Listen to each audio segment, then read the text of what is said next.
dice así. ¿Eh? Ah, ya. Bueno, cada vez con medios cada vez más curiosos. Ya lo intentamos con una tablet, ahora lo intentamos con la lab. Vamos a traer una videocasetera. Seguimos con las... No lo dudes. Ahora con estas. Pues bueno, el caso es que hoy es la última vez que nos vemos. Ya, las cosas llegan a su final y pues tenemos que cerrar. De hecho, oficialmente tendríamos que haber acabado el viernes pasado, solamente que nos extendimos por el asunto de la avenida de Juan Manuel, entonces por eso teníamos que cerrarlo de esta forma, de acuerdo a lo que estaba planteado en el programa. La idea de hoy es revisar dos textos bastante puntuales que hablan acerca de la memoria o del ejercicio del recuerdo de la memoria, para ser más puntual, y esto nos va a dar pie a abordar lo que en el siguiente módulo se tiene que trabajar de acuerdo a lo charlado con los profesores, que básicamente sería la interpretación de los sueños. Ese sería como el camino para que ustedes puedan acceder a él. ¿Por qué? Bueno, pues esto lo hemos charlado en otras ocasiones. Normalmente se le atribuye a la Fundación de Psicoanálisis o el texto fundacional a la interpretación de los sueños. Y pues la idea de este módulo ha sido pues presentar todo aquello que estaba de manera previa. Siempre se pueden dar pasos más, digamos, dedicados, más detallados en torno a este trabajo, pero pues ahora, a lo largo de 9 sesiones, pues la idea era tratar de abarcar lo más posible. Si se dan cuenta, el tomo 3 casi que lo hemos revisado completo. Es raro que se pueda decir que en un módulo, en un curso, se aborda un libro completo de la obra freudiana. Entonces, bueno, al menos por mi parte me quedo satisfecho con esa cuestión. Revisamos partes del tomo 1, revisamos partes del tomo 2, en el sentido de estudio sobre la histeria, así que creo que hasta ahí las cosas se han revisado de manera bastante puntual. Obviamente, les digo, siempre se puede más. Por ejemplo, hay gente que ha dedicado libros, tomos y años a revisar el proyecto de psicología para neurólogos. Son de esos textos como muy complejos que hay que ir siguiendo. Yo lo que les diría, si en algún momento se van a pues, acercar al texto como tal, yo creo que ya con lo que hemos visto hasta ahora no lo verían tan raro. Por lo del quantum de energía, por la forma como se constituye el yo, por los casos que se presentan ahí, por el proceso primario y proceso secundario. Yo creo que ya hay cosas que ya se pueden abordar sin mayor problema. Aquí vamos a toparnos con un texto bisagra, o textos bisagra. ¿Por qué digo bisagra? Porque funcionan como paso entre lo que hemos trabajado y hacia dónde va la cuestión. Para decirlo de manera más puntual, hasta ahora hemos revisado aquello que partía de la conciencia como una representación que se expulsaba por ser inconciliable. Después de ahí, frente a ese proceso llamado defensa, se establece el mecanismo psíquico de los fenómenos histéricos. Se pretende entonces la recuperación de la misma. Se notan con que hay una voluntad contraria, esa voluntad contraria partiendo de grupos psíquicos separados, que eran los llamados, o mejor dicho, lo llamativo en ese momento, y como posteriormente este grupo psíquico separado no cubría ningún tipo de funcionalidad, hasta que se le buscaba reintegrar por vía de un estado hipnoide. La hipnosis es algo que para Freud fracasa por su elección particularmente en torno a la sugestión, y eso es lo que permite entonces que pues se tenga que generar un estado bastante particular, porque si bien es cierto la hipnosis generaba al menos la descarga del monto de afecto que mantenía tanto a la defensa como una posible reintegración, que es la hipótesis auxiliar para el caso, el monto de afecto, el factor cuantitativo, ese solamente se podía lograr en un estado digamos que no fuera propio de la conciencia. Para el caso entonces, la conciencia o el diálogo entre instancias va a ser importante a esta altura. Ya no solamente por el ámbito de la defensa, el trabajo en dos tiempos y la constitución de una representación común conciliable, sino también la forma como esa defensa fracasa y lo reprimido retorna a la conciencia de manera desfigurada. Por lo cual en la noción de defensa, pues si bien es cierto no cae del todo, sí podemos hablar de un cambio hacia la noción de reprimido o de represión. Viene el retorno de lo reprimido y eso es lo que hace propiamente una clínica diferencial a partir de ahora. Para dar cuenta de ello tuvimos que dar también un paso, un recorrido por aquello que iba a establecer el factor cuantitativo, que quiere decir la representación inconciliable como representación sexual o asociada a la sexualidad. Ese recorrido que dimos por la angustia también ha tenido ese efecto. Ahora, esto lo vimos básicamente para dar cuenta de cómo habría una representación inconciliable para la conciencia. Y entonces la hipótesis que se generaba era una teología de carácter sexual. ¿Qué quiere decir? Que estuviera asociado a una vivencia que quedara impactada a la manera de recuerdo, descrita como representación y defendida de la conciencia. ¿Qué quiere decir? Exiliada de la conciencia y por ende entonces tendríamos que dar cuenta de ese factor. Freud da cuenta en 1896 con el inicio del método psicoanalítico en su sentido público, las nuevas puntualizaciones para dar cuenta de esto, de cómo una vivencia sexual infantil de carácter traumático se presenta ya sea de forma pasiva o activa para hacer una clínica diferencial en el caso de la histeria y la neurosis obsesiva. Sin embargo, parece ser que la hipótesis que se mantiene a pesar de todo es que esta vivencia sexual infantil de carácter traumático siempre se toma de manera pasiva. Por lo cual, ¿qué quiere decir? Que pues básicamente la persona lo contempla como una especie de personaje, vamos a decirlo de esta forma. Hasta ahí el ejercicio de la clínica era bastante difícil. Se establece una teoría, pues digamos, de causalidad traumática bastante llamativa. ¿Por qué? Pues porque a partir de estas vivencias sexuales infantiles, todas ellas por ende traumáticas, ¿por qué? Porque no se podía dar cuenta dentro de la conciencia de aquello que había ocurrido, por lo cual tenía una eficacia traumática. Entonces, claro, por preguntarse cuál podía ser otra forma. Ay, ¿cómo estás? Buenas tardes. Pásale. Sí, gracias. Esta eficacia traumática de la representación. ¿Cómo podía ser traumática en sí misma? Por lo cual entonces tenemos que pensar de qué manera podemos dar cuenta más allá de esto. Alrededor de 1897, el caballero no me dejará mentir porque es un tema que ha trabajado en torno al llamado complejo de Edipo. Entonces ya se empieza a prefigurar alrededor de 1897 en cartas a Fliss, básicamente pasaría en torno a aquello que es exterior en el sentido de la sexualidad. ¿Por qué la sexualidad sería traumática per se? ¿Por qué se acompañaría con este sentido de una vivencia sexual infantil?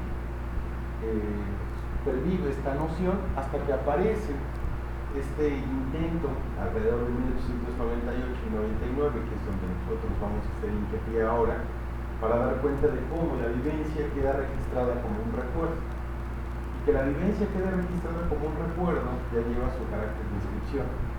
Por ende entonces hay un carácter de representabilidad de la vivencia como tal, por lo cual la vivencia no es fidedigna en todo el sentido, ¿no? Sino más bien es construida en una serie de, pues digamos, encadenamiento de representaciones. Por lo cual entonces ya tendremos que ver que digamos, representación inconciliable llamada aquí en su momento, es más bien lo que hay que establecer como una parte del proceso. En su momento clínico son los puentes o interconexiones entre representaciones, por lo cual el carácter asociativo ya empieza a ser una cuestión importante. ¿Por qué? Porque nos vamos a preguntar entonces qué es esto del devenir consciente. Y el devenir consciente nos va a poner ya ahora en un tema importante que se va a resolver o se va a intentar resolver a partir de la interpretación de los sueños y con la formulación de la primera tópica, a partir de que ya hay, digamos, espacios, instancias, por decirlo de otra forma, en las cuales, pues esto no es que vaya a pasar nunca a la conciencia, sino básicamente se puede conectar a la conciencia, puede devenir consciente por nexos asociativos. Y hay que ver cómo se establecen esos nexos asociativos para dar cuenta de algo en la conciencia, con una serie de factores intermedios. Esa es la propuesta para realizar hoy en día. Primero, cuando hay una emergencia en torno a la memoria, por el mecanismo psíquico de la llamada desmemoria. Es curioso porque una de las traducciones ha sido del olvido. Sin embargo, me parece que la desmemoria es un poco más agradable en el sentido de lo que vamos a tratar. ¿Por qué? Pues porque básicamente no solamente es el olvido, sino lo que se hace después del olvido, lo que entonces estaríamos viendo como unas representaciones intermedias, por decirlo de alguna forma, los nexos asociativos. ¿Qué pasa cuando algo se olvida? Y como todos los intentos por recuperar aquello que se ha olvidado, tiende puentes bastante curiosos y que Freud le va a dar un carácter interesante. Por otro lado, ya para cerrar y para acercarlos a ustedes a un pasito de la interpretación de los sueños, que ya está pues redactándose y en algunos casos ya terminada, será básicamente los recuerdos encubridores, lo cual nos ponen un matiz pues ya cada vez más cercano, por ejemplo, al trabajo que se va a tener en torno a la fantasía, el trabajo que tendría, por ejemplo, enunciado en torno a las alucinaciones. Entonces, ya de por sí, bueno, el trabajo como tal de las formaciones de compromiso que aparecen en la conciencia, nada más y nada menos, y dos procesos que ya tenemos que señalar que para nosotros ya tendrán que ser llamativos o interesantes, al menos, de acuerdo a lo que se va a tratar posteriormente, que es la condensación y el desplazamiento. O sea, ya están prefigurados, al menos en este texto, sobre los recuerdos incubridores. Esto es más o menos lo que hemos avanzado hasta ahora y hacia donde pretendemos o tendemos para llegar. Ya después de ahí, bueno, nos tendremos que despedir muy amablemente todos, ya habrá acabado el asunto. Así que bueno, la cuestión es esta: ¿cómo plantear ya no solamente esta función, insisto, de la representación inconciliable, sino básicamente vemos que esto que fue llamado voluntad contraria, esto que fue llamado grupo psíquico separado, se ha llamado de muchas formas, ya se configura como algo de carácter inconsciente. En su sentido descriptivo, cabe decirlo todavía. ¿Qué quiere decir? Es inconsciente aquello que no excede la conciencia. Solamente en eso. Entonces, les invito a pensar esto como una especie de fenómenos intermedios o que nos ponen en ese ámbito de nexo asociativo para dar cuenta que ocurren de esas instancias.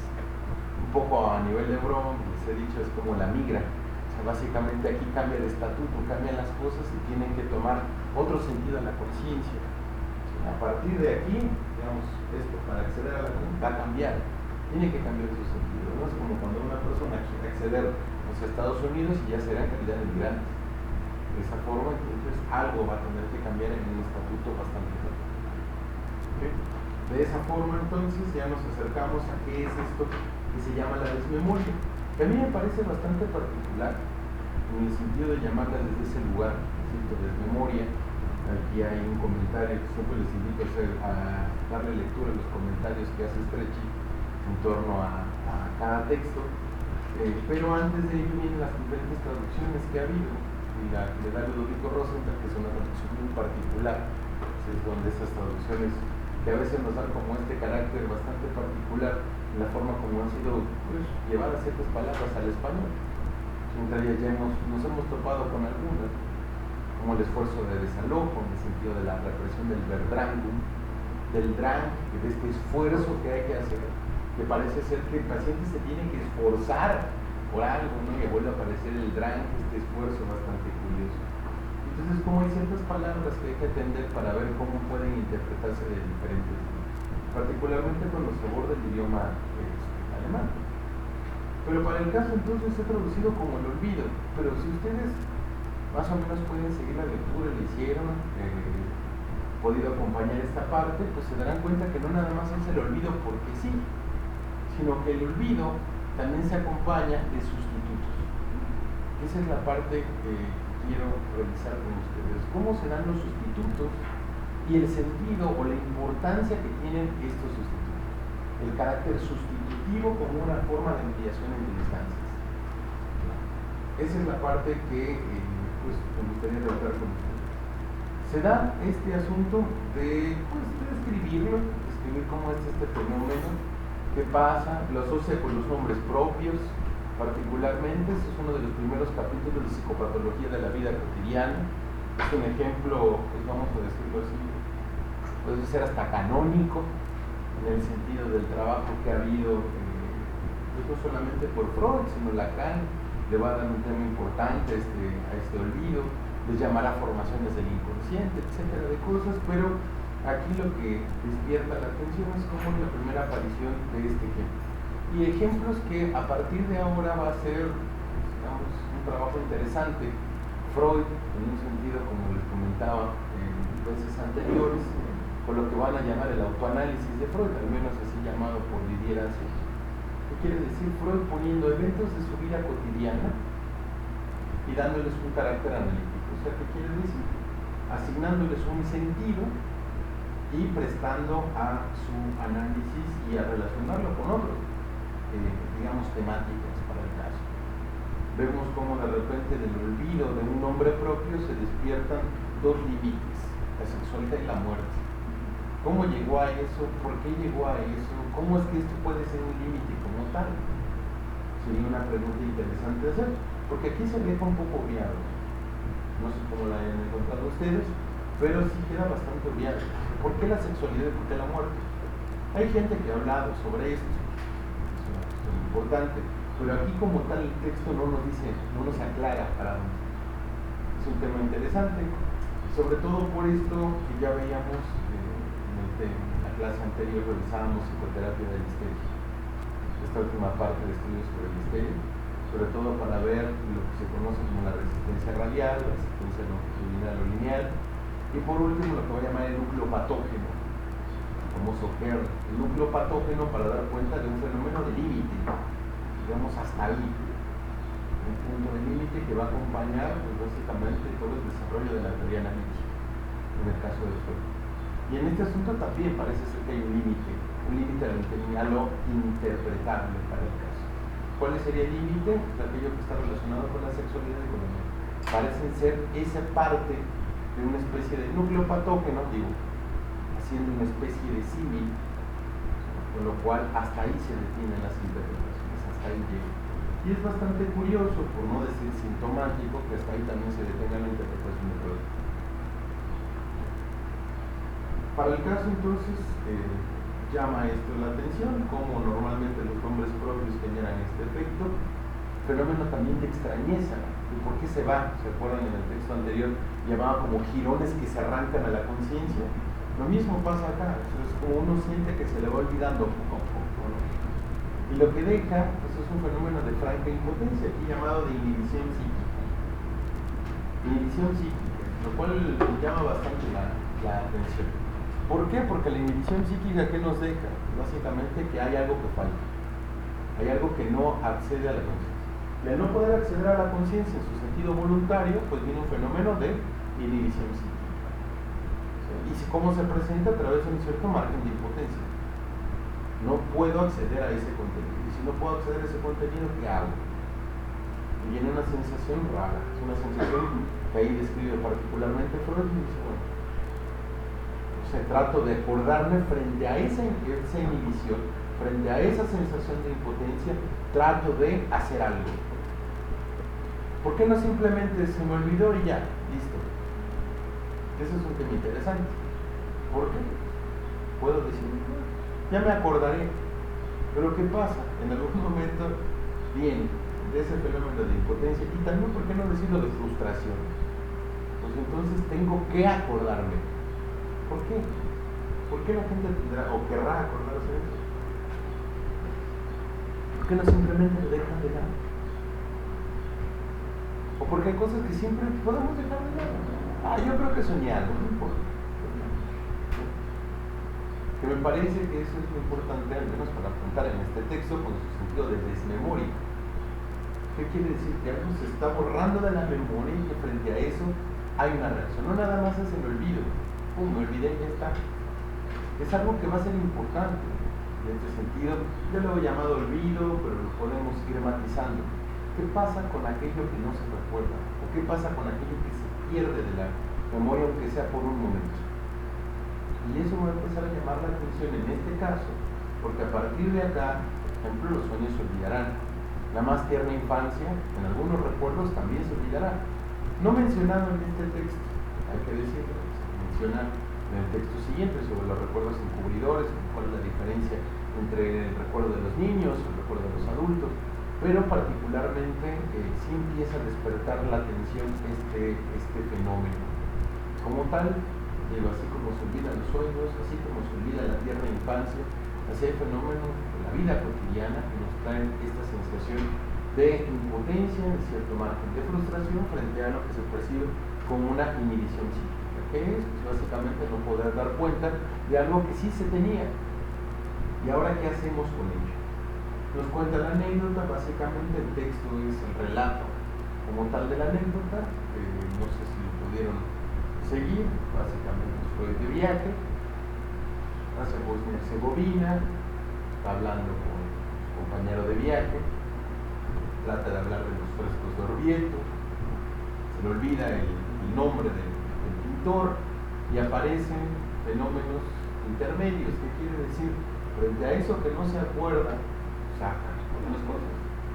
¿Qué es eso que saca? Botticelli, Boltrafio, no tiene nada que ver Boltrafio con Signorelli para el caso. Todos estos caminos que de repente se van.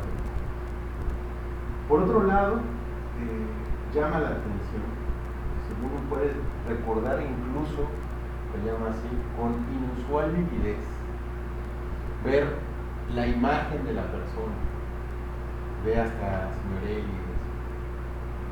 puede ver en su imagen como tal, pero no le viene el nombre. O sea, el tema ahí es el nombre. O sea, ni siquiera que no recuerda ni quién es ni nada. Digo, no sé si a ustedes les ha pasado, pero luego tratan de recordarnos el nombre de una película, de un actor o de un director con los nombres propios. Y de repente es como era el güerito. Y empieza, y se lo tiene aquí la imagen, pero lo que no aparece es el nombre. ¿Por qué el nombre? Sería la pregunta. ¿Por qué no la persona en sí misma? O sea, una cosa es olvidar un hecho, un suceso, y otra cosa es un nombre nada más. Ese es un tema. Podríamos decir sin ningún problema, se nos está olvidando todo el hecho. Se me borró el cassette, olvidé completamente quién era. No, aquí puedo tener la imagen con inusual vividez, pero no puedo dar cuenta del nombre. Eso es lo que se lanza aquí como un tema bastante llamativo. Por otro lado, bueno, se puede acordar hasta del nombre, no del apellido, lo que llama aún más la atención.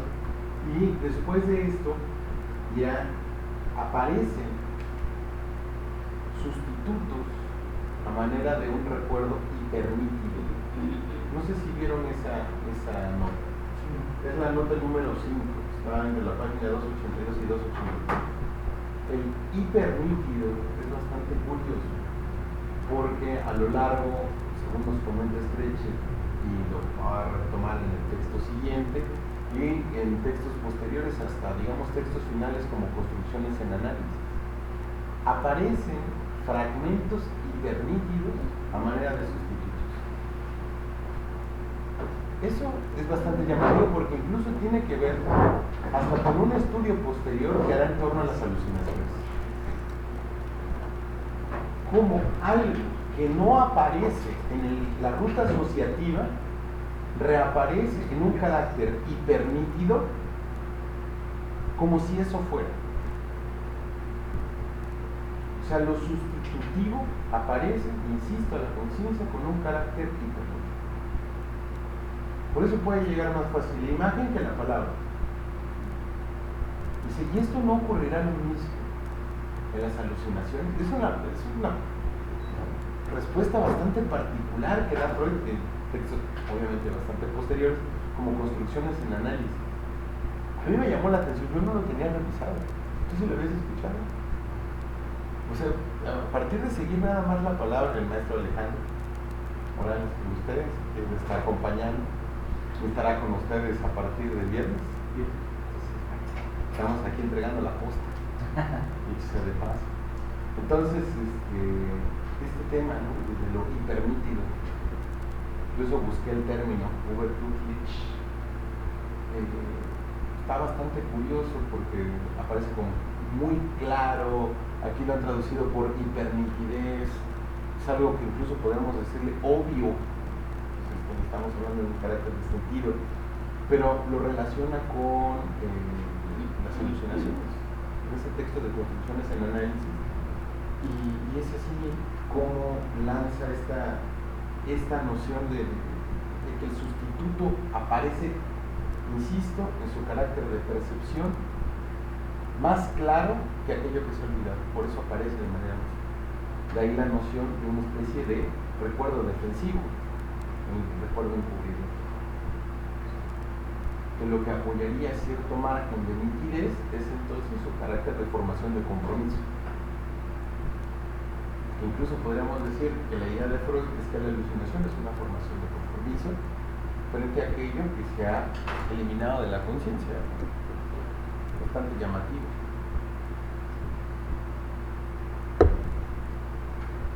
Entonces, tenemos ese camino por lo cual Freud no solamente deja las cosas ahí, ya se me olvidó, ya me acordé, ya está, sino que entonces se trata de dar cuenta, insisto, de los fenómenos intermedios.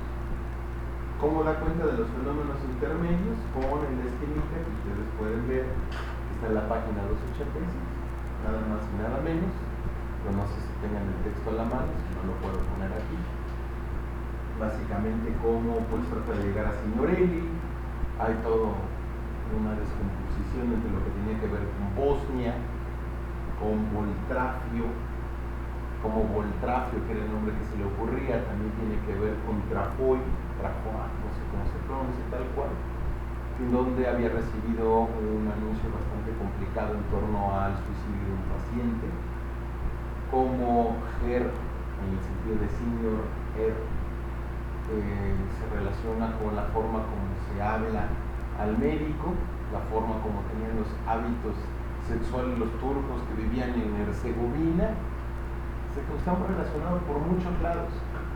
Y lo que nos muestra, más allá de todo esto y de recuperar cada uno de estos detalles, con los cuales no quiero embromar los demás, solamente un poquito, es dar cuenta de cómo lanza un carácter, y lo podemos ver aquí, aquello que ya hablábamos sobre la sobredeterminación de los fenómenos, de formaciones de compromiso, que ahora les estoy llamando fenómenos intermedios por alguna cuestión específica. Pero lo que estoy llamando la atención particularmente es a cómo están sobredeterminados. Tiene que ver entonces con Herzegovina, doctor, Senior, un montón de datos.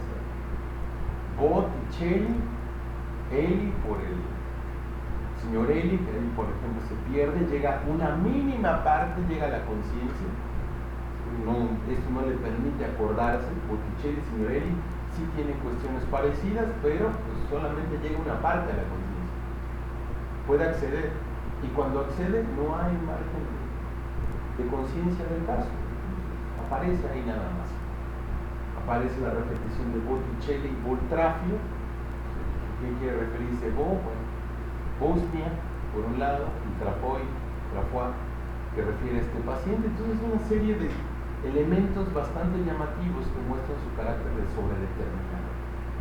¿Qué quiere decir? Que no es una sola cosa. No es, se me olvidó porque se acordó de un paciente que se murió. No son las cosas así. Y su carácter interpretable, al menos en el proceso asociativo, ya desde aquí debemos estar anoticiados que no nada más es directo, no es inmediato. ¿Por qué? Porque normalmente cuando hablamos de estos fenómenos o hablamos de interpretaciones o los vemos en la tele o en alguna serie, normalmente piensan, ya recordé que esto me está pasando por tal cosa que viví de niño. Y ya. O sea, no es una cuestión, vamos a decirlo, entiendo la palabra, unicausal. de que nada más sea una cosa que pasó y ya por eso pasó tal cosa. Entonces vemos ya de manera bastante clara, pero una anécdota que nos relata Freud mismo, cómo podemos dar cuenta de los fenómenos de sobredeterminación de solamente un hecho. Por lo cual entonces ya es importante que estemos beneficiados, estemos convertidos y estemos claros que no se trata nada más de esto es por esto es, sino es una serie de nexos que se tienden entre una cosa y otra. Botticelli, Boltraffio, Persignor, Trafoi, etc. Esos son los fenómenos que aparecen de manera intermedia frente a un olvido cualquiera. Por otro lado, tampoco podemos dejar de lado este lugar extraño, porque se le va a aparecer varias veces a Freud. Recuerden que lo que veíamos al final de Psicoterapia de la Histeria, como al final hablaba de una resistencia exterior, una resistencia externa, que muy posiblemente tuviera alguna relación con la persona del médico. O sea, como este fenómeno de la transferencia, la resistencia y transferencia en ciernes, o sea, es algo que posteriormente se puede desarrollar, pero que en aquel momento quedaba como una especie de hipótesis para un problema cuando esta resistencia, estos afectos, esta situación, este núcleo patógeno quede asociado del lado de la persona que tomará sobre sí el tratamiento. Entonces ahí estamos viendo una resistencia de transferencia posiblemente, a ver si esto se sostiene, pero eso es un camino, esa es la idea, que se abran caminos y luego podamos ver si se sostiene, si no se sostiene. Ahora, dicho así, también nos topamos con lo que va a encontrar aquí de nuevo, el lugar del interlocutor. ¿Por qué? Porque es el interlocutor el que le dice el nombre. No el mismo del auto, del coche, bueno, no del auto. Vamos a confundir con el automóvil, ¿no? Sí, de la carroza. O sea, no es él, sino es otra persona, que según italiano culto, le dice cómo está. Sí, fuera. Entonces, ¿qué pasa cuando la persona devela este enigma? ¿Qué pasa cuando de repente le dicen, era tal? Sí, es cierto. ¿Qué efecto se genera? Así como hay un efecto de impotencia frente a esta inhibición psíquica de atribuir un carácter de representación de puente, pues entonces hay algo que se tranquiliza. Ciertos términos, habría que revisarlo. Cómo está puesto, pero genera cierta liberación, en esos términos lo dice Freud, cierta liberación que alguien diga, señor Eli, ¿eso cómo lo podemos relacionar con algo interpretable, con una interpretación? Un interlocutor válido, ¿no? O sea, cuando hay una respuesta de lo que estás emitiendo, o sea, no sé, me hizo pensar en el análisis, o sea, en un proceso de análisis, cuando realmente la interpretación es válida, cuando realmente lo que te están diciendo te significa y realmente pues genera como, encuentras el sentido a lo que está pasando. Cuando realmente no hay un proceso así, pues te pueden decir, pero sigues divagando. Ok. No sé, lo asocié de esa manera. Y tenemos, vamos a decirlo de esta forma, les invito a pensarlo de esta forma, porque tampoco es que le esté presentando la verdad ni nada de eso. Simplemente, como les digo, a veces durante estos encuentros, pues más bien lo que se trata es de hacernos preguntas o hacerles preguntas al texto. A veces estas preguntas yo no las tengo pensadas, van saliendo en el camino. Entonces, bueno, si bien es cierto, una palabra, por ejemplo, la de este interlocutor válido, se lanza y alivia ese efecto de impotencia, de frustración, hay que dar cuenta entonces que una palabra puede apaciguar. Si fuera, estamos a lunes, si esto hubiera sido el día de ayer, podríamos decir que una palabra tuya bastará para la dominicana. Pero bueno, pues a veces una palabra puede apaciguar, puede calmar, puede efectos, digamos, cierto alivio. Pero por otro lado también que nos topamos, y de repente yo me topo con esta impotencia de tratar de dar cuenta de una palabra, de un nombre propio, y me dice, es esta, pasó algo. Que era lo que lo veíamos en el caso con la estética, ¿no? O sea, cuando revisábamos el de Miss Lucy, Ajá. cuando él hace la interpretación y devuelve, ¿no? O sea, el hecho de no poder nombrar, y cuando le dice, no será acaso que usted está enamorada de, pues, o sea, de su patrón, Sí. cómo le da un sentido totalmente distinto a lo que le estaba pasando. Entonces, pues, vemos el significado de la palabra, la relevancia de la palabra en la persona. Ok. Hay que ver, hay que ir construyéndolo para cada quien, en ese sentido, pueda tomarse como la forma de interpretación freudiana. Porque para el caso, forma de interpretación freudiana, lo que vemos son a veces bastante tajantes, como el que menciono. Miss Lucy por un lado, pero es que me llega una carta de mi madre y tengo que ir a verla, y por otro lado no quiere dejar solo a los niños, usted está enamorada de su papá. ¿Cómo llegamos a eso? Pero la pregunta es, ¿qué pasó? Al menos como está planteado en el caso, hay que decirlo. No sabemos exactamente en qué condiciones, si fueron las mismas palabras, nada de eso. Pero sí vemos que frente a cierto margen de incertidumbre, pues sí puede tener un alivio. Pero por otro lado también obtura este proceso. ¿Por qué lo obtura? Pues porque yo ni siquiera me someto a ese momento de duda, de extrañeza que representaría eso. No sé si ustedes alguna vez que se les ha olvidado algo y de repente digan, a ver, voy a ver cómo me puedo acordar. Bueno, frente a eso, le den ese lugar a los fenómenos internos. Como que parece ser que nada más buscáramos, sí, quiero la palabra, ya la encontré, listo. Por decirlo de otra forma, ¿qué hubiera pasado si Freud de repente pone a googlear y encuentra? No pasa nada. No pasa nada. O sea, dice, tuve que soportar la incertidumbre durante todo el viaje de no acordar quién era el pintor este. ¿Qué hago? Pero justamente cuando se dan cuenta, entonces termina la angustia, o sea, se elimina, por ejemplo, cuando en un proceso dices, bueno, ¿es esto? Entonces es como de, ok, bueno, y no. Entonces, como queda como algo eliminado. ¿Sí? Y entonces habrá que ver que sigue. Esto lo quiero sacar por dos cosas. Uno, por eso les decía, como el doble filo para el caso de la palabra que viene de afuera. Por una parte el alivio, pero por otra parte esta forma el alivio inmediato de la incertidumbre. Para decirlo de qué forma, lo que permite el carácter analítico del caso, del hecho o de la anécdota como tal, es que se sostiene en un periodo de cierta incertidumbre. Hay incertidumbre, no se acuerda qué es, y eso le da cierto carácter de relevancia. Y al darle el carácter de relevancia puede pensar por qué ocurrió eso y encontrar estos fenómenos.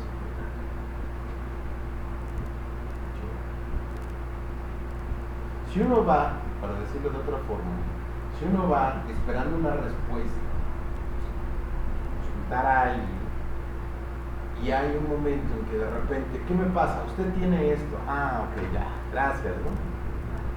Total, se acabó el asunto. O sea, sí entendemos que hay casos en los cuales, por ejemplo, una palabra, un comentario, o incluso me atrevo a decirlo, hasta un diagnóstico puede dar cierto margen de alivio. Obviamente no nada más para eso, hasta el otro momento. Pero hay otros casos donde una palabra o el mismo diagnóstico, por eso se ha puesto tanto entre comillas, como dijeran autores como Gisela Untotris, que todos los diagnósticos se escriben por lápiz. O sea, que básicamente permite generar ese margen de incertidumbre de por qué esto, por qué quiero saber esto, por qué le quiero nombrar, qué está pasando aquí. Y eso es lo que, al menos, esa es la propuesta que tengo para este texto como tal, pues es que genere ese momento en el cual pues, se le pueda dar un carácter de escucha, de pensamiento, de reflexión, muchas cosas. Carácter de reflexión en torno a lo que pasó. Y por último, quizá para pensar, hoy en día, les ponía este ejemplo un poco inmediato, ¿qué hubiera pasado si Freud consulta en Google el nombre del pintor de los frescos de Orvieto? De hecho, ¿cómo busca uno? ¿Cómo lo hubiera buscado? Pintor, Orvieto, Eli, señores, sí. Ya está. ¿Qué es lo que hacemos con la tecnología como tal? Ya está, todo rápido. Pero yo creo que eso nos da para analizar otros aspectos, ¿no? Ajá. O sea, como la sociedad actual, ver cómo, o sea, porque si esto lo llevamos a otras circunstancias, pues no sé, pienso una persona enferma, ¿no? Sí. Como, o sea, medicamento rápido, que sale, o sea, la psicoterapia breve, ¿no? Inclusive, o sea, que vas 10 sesiones o un número limitado de sesiones y sales, ¿no?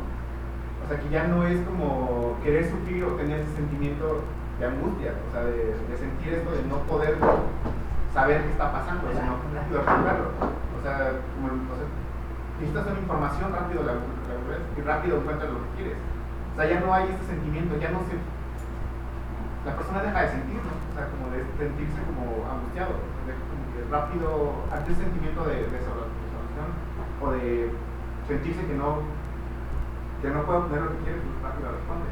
Yo creo que es tener todo el alcance, yo creo que es una de las limitantes.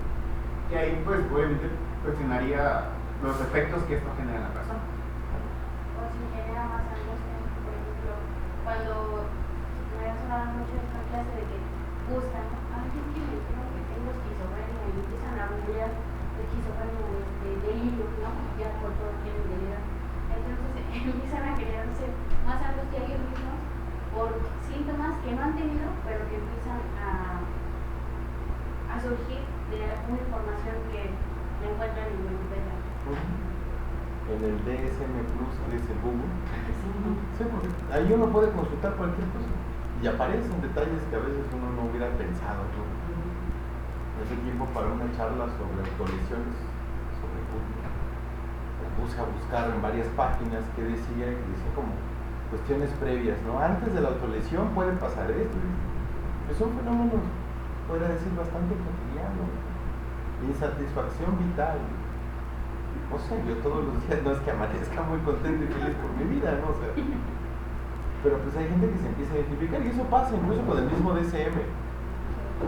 A veces, digo a algunos alumnos, cuando estamos viendo psicopatología descriptiva, les digo, a ver, agarran el DSM, léanlo, chequen, lo revisen y ya, no, yo me identifiqué con este y con este, entonces como que lanzan las identificaciones inmediatas.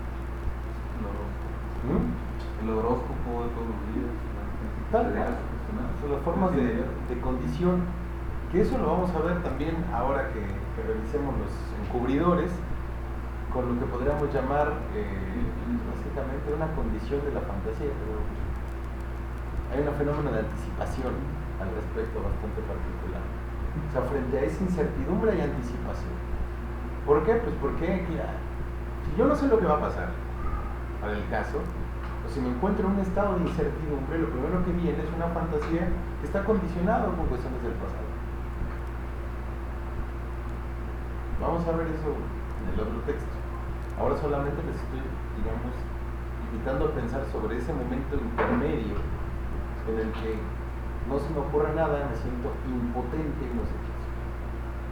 Para el caso, incluso les invito, si ustedes tienen tiempo, este miércoles, a las 8 con Yoica, me invitan a dar una transmisión y en el caso, pues hablar, se llama, se pusieron tiempos modernos, así junto con de posmoderno. Tiempos modernos y tratamiento analítico del síntoma en la actualidad. Y pues la idea es pensar cómo se presentan, cómo hay presentaciones sintomáticas. Y muchas de ellas, al menos es la propuesta, a revisar, que son como a través de fenómenos de inhibición. O sea, cuestiones que representan cierto margen de impotencia. Y cómo, pues, frente a la incertidumbre de no poder responder esto, con lo que viene es la certeza de los medios. El celular, la red, buscar certeza en otras cosas. Entonces eso apacigua, ¿no? La brevedad, de que todo se responda lo más rápido posible, como incluso los estados de cierta ansiedad dependen de ellos, algunos, no todos, llama la atención, ¿no? Como incluso mucha gente ya pierden el sentido completo de la vida, o al menos lo nombra así, cuando en realidad es un detalle de que ya no podemos soportar para nada cualquier margen de incertidumbre. Ya todo se presenta como una angustia, casi como de temor y temblor, en el sentido de que se va a destruir el mundo y el universo, el carácter fatalista que hay hoy en día. Entonces, pensarlo frente a eso, pensar en ese margen que luego podemos llamar básicamente la abstinencia en el análisis. ¿A qué me refiero a la abstinencia? Pues que hay que soportar esto, un poquito esa sensación. O sea, el hecho mismo de soportar estos eventos, ya será Lacan quien los nombre, como formaciones del inconsciente, pues podemos llamarle ahora, poner un cierto nombre, fenómenos del inconsciente, o sensaciones del inconsciente, pues generan eso, ¿no? Esa extrañeza por un lado, pero también es incertidumbre. ¿Y esto qué? ¿Por qué? ¿Y de dónde? ¿Y por qué habrá venir? Y ahí es cuando le damos característica analítica a todos esos fenómenos. Solamente. Porque si aparece el nombre por la vía del interlocutor, las cosas se calman. Ahora, hay de momentos a momentos. Si yo les digo que hay una persona que lleva 11 años de su vida, de médico en médico, sin poder literalmente tragar agua, comida, etcétera, porque hay una sensación de ahogamiento, le hacen estudios de pilotis, le hacen un montón de estudios y no sabe qué es, y de repente aparece que puede ser una fagofobia y eso le da tranquilidad porque le dieron medicamentos y a lo mejor es otra cosa, a lo mejor eso puede ser una nota para aliviar. Por eso decía que hasta el diagnóstico puede ser un alivio en determinados casos. Después de 11 años, digo, no está para volarse, no está para los seres humanos. Pero si no es el caso, ok, bueno, vamos a ver, vamos a mantener este punto, ¿no? Un momento de abstinencia. Freud lo dice en algún momento, que hay que tener cierta abstinencia para tomar ciertas decisiones fundamentales en la vida. Ok, esa es una. Pero otra, que es la que me parece que muestra en estos casos, es este momento entre que algo no aparece en potencia, que da la inhibición psíquica y la posterior respuesta, la palabra de alivio, el hecho de que llegue y le digan es Morelli. Por eso les digo, ¿qué hubiera pasado en determinado caso que ese interlocutor con el que Freud estaba en el auto, coche, carroza, etcétera, le hubiera dicho Signorelli, sí. Digamos, ya no hay ese fenómeno. Y hay un poco de ese fenómeno que se puede soportar para llegar a pensar cuáles son esos fenómenos psicológicos. Y pensar hasta qué punto estas cuestiones, esta impotencia contemporánea, me parece que es un fenómeno bastante actual, la impotencia. ¿Por qué no sé? ¿Por qué no puedo? ¿Por qué no lo logro? ¿Por qué no puedo querer? Un montón de cosas. El no puedo, piénselo, si quieren, como motivo de consulta en muchas cosas. ¿Se acuerdan cuando hablábamos de la tendencia y el designio? O sea, hay mucho de eso de la tendencia que se maneja, ¿no? No puedo hacer tal cosa. Ok, hay que soportar un poquito de eso. Obviamente no nada más es poner a la persona en ese estado de abstinencia y de incertidumbre porque sí, evidentemente. Esto en un punto se puede lograr siempre y cuando una persona ya haya encontrado un espacio en el cual ser alojado. Porque si no, tampoco les digo, se trata de hacer terrorismo con el paciente, con la persona que está ahí. Puede soportarlo, puede mantener eso.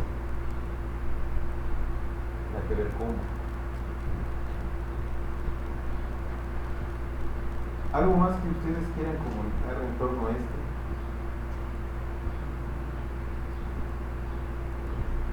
Diría, sobre todo ya cuando lo relaciona casi al final del texto, en la página 287, cómo hay algo que relaciona con el olvido selectivo de los histéricos. ¿Cómo es ese olvido selectivo? ¿Cómo hay algo que se erige? Es otra cuestión que ya tenemos que ir pensando, porque hay cierto material que queda fuera de la conciencia y otro no. Teníamos la hipótesis de la etiología sexual. Y la etiología sexual hacía, digamos, que el monte de afecto cargara una representación y por ende la volviera inconciliable. ¿Por qué? Porque no encontraba un concilio, no encontraba un nexo social. Pero para el caso entonces, ¿por qué habría una selectividad de esos contenidos? ¿Por qué se acuerda de unas cosas y no de otras? ¿Por qué aparece el Eni de Botticelli, Signorelli, y no aparece otro? ¿Por qué no aparece el Signor? Son temas bastante llamativos que van a aparecer para Freud y sobre todo que van a poner ya de manifiesto la noción de displacer. Un tema que va a ser bastante curioso. Se alcanzó la duración máxima. Como que las tablets no al intentar a la vez anterior. Entonces, el carácter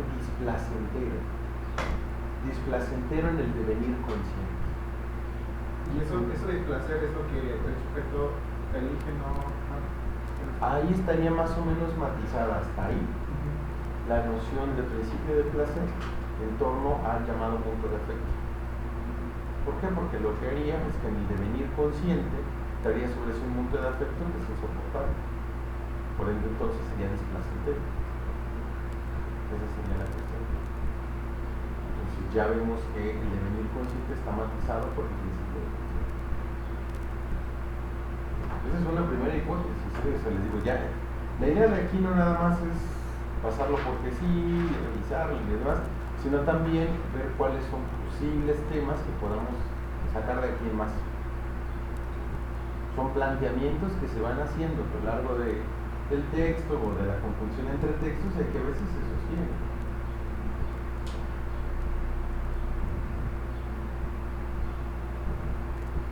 ¿Por qué? Porque pone de manifiesto la voluntad. Pone intención en la voluntad. Yo me quiero acordar y no me puedo acordar. ¿Se acuerdan de la voluntad contraria? Yo me quiero curar y no me puedo curar. O sea, ya la hipótesis estaba desde el caso de curación por hipnosis, está sosteniéndose la neuropsicosis de defensa en los dos textos y aquí aparece también. Que es básicamente que hay una voluntad contraria. Me quiero curar, yo no soporto estar así, pero no puedo. Pero estoy aquí para que me lo quiten. Pero hay una resistencia a todo esto. Psicoterapia del estrés y tenemos una voluntad. Me quiero acordar, pero no puedo. Entonces, ¿hasta qué punto es un ejercicio de la voluntad y hasta qué punto hay una elección que va más desde este lugar? Eso es otro tema.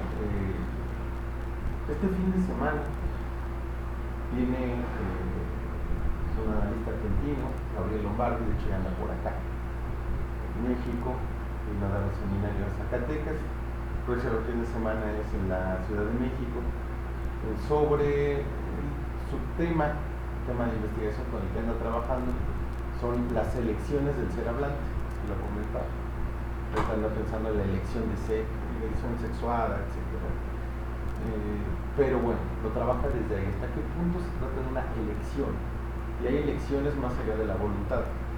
Ejemplo, la elección de neurosis, así planteada por Freud. Tema curioso, ¿no? Como uno elegiría otra vía que hay de camino, ¿no? El refugio en la psicosis. Es otro término bastante curioso que aparece en las neuropsicosis de defensa, como alguien se refugiaría en la psicosis. ¿Por qué? Porque estamos partiendo de la noción de defensa. Y la defensa es parte de la conciencia, pero entonces la persona no puede ser consciente. Ya desde ahí tenemos problemas epistémicos que tenemos que dar cuenta de ellos. La amnesia histérica entonces se descubre diciendo que los histéricos no saben qué es lo que quieren saber. Lo que no quieren saber. Yo no sé qué es lo que no quiero saber. Ahí ya tenemos un tema de trabajo. Porque si yo digo que parte de una defensa que viene desde la conciencia y que mueve hacia un grupo psíquico separado, que vamos a denominar por efecto descriptivo inconsciente, entonces, si era consciente y vino inconsciente, ¿cómo puedo saber que esto parte de aquí? Solamente por sus efectos. Por eso es que de repente puedo decir que hay una persona que no sabe qué es lo que no quiere saber. Sin embargo, se trata de un saber que ya estaba. Es una cuestión rara. Por aquello que van a llamar un saber no sabido. Por eso es que podemos decir que hay una articulación en el inconsciente, pero solamente podemos dar cuenta de ello por sus fenómenos de retorno de lo reprimido en la conciencia, como el caso de esta impotencia psíquica para dar cuenta.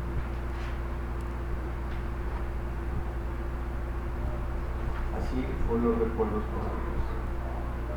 De ahí termina el texto con una anécdota bastante curiosa, no sé si la leyeron, de cómo tenía que dar, iba a ver un amigo, pero tenía que pasar por a ver una familia y que guardó la tarjeta de la dirección, que se le olvidaban más los números que los nombres. Toda una anécdota curiosa. Según, se olvidaban más los nombres que los números. Bueno. Por algo será. Para el caso entonces, que al fin y al cabo a veces pasa bastante. ¿Sí? Ya, por algo será. De que uno deja de lado esa parte. Que nos hace pensar en su momento cuando lo vean, ya más, de manera más detallada, en psicopatología de la vida cotidiana, que hasta qué punto esto se puede asumir como un fenómeno del cotidiano o se asume como una cuestión de sentido en la transferencia. Por eso quería señalar esta parte del interlocutor, porque estos fenómenos al desarrollarse en transferencia tienen una característica de sentido bastante particular que a veces en la vida cotidiana se les suele desdeñar. Como con una frase que vea por ahí que dice: toda interpretación fuera de decisión es agresión o algo así. Entonces, vamos para pensar esa cuestión, esta característica. Ahora, recuerdos encubridores. ¿Cómo diferenciar memoria de recuerdo?